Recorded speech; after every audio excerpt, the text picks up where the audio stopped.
As concerns about Cyclospora continue, many families are also wondering how to stay safe without avoiding healthy foods altogether. Joining us this morning is registered dietitian and eating disorder specialist consultant Christy Maloney to talk about food safety, nutrition, and how to make those healthy choices with confidence. Christy, welcome back. Always great to talk to you. So we see those reports, we hear those numbers, and people are thinking, oh no, I'm staying away from lettuce, from fruits, from veggies, but we need those as part of our diet.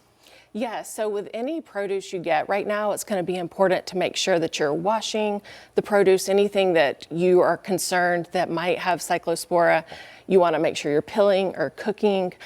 So in order to get fruits and veggies in that you might have concerns about, you want to do those things, or, just make some simple swaps, right? Like if you normally have raw spinach, maybe you make cooked spinach. You just find other ways to add it in and prepare it. So talk about the food safety habits that we should be doing all the time. Obviously with this outbreak, people are, hyper vigilant. They're very concerned about what they're eating and how it's being prepared. But what are those food safety habits that we should always be practicing?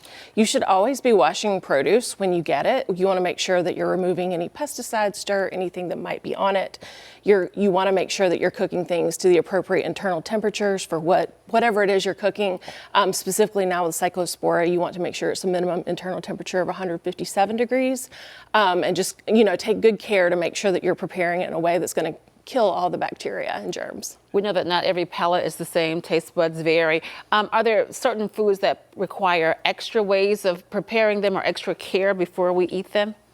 In general, if you're thinking about something that you eat the peel of, right? Okay. So if you're gonna have an apple or you're gonna have grapes, anything like that, right? You want to take extra care for that. But if you have something like a banana that you're going to peel, that's a little bit more safe. So the things that when you eat the peel, make sure those are clean. Right. Okay, so let's talk now about ultra processed foods. A mom of 2 kids, I feel like my kids are always eating processed foods.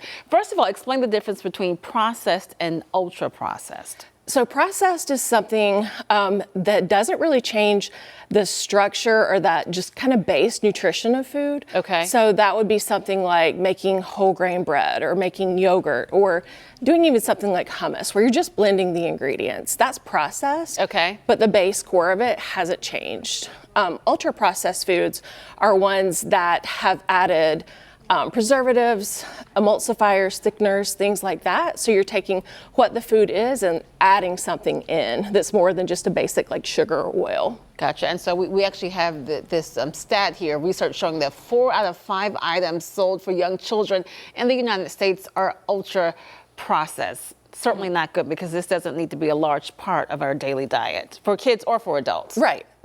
So I think of it as if you're getting 70 to 80% of your foods are whole foods or just that base processed foods. There's nothing wrong with that. It's still getting in effective nutrients. You still have some room for the ultra processed foods.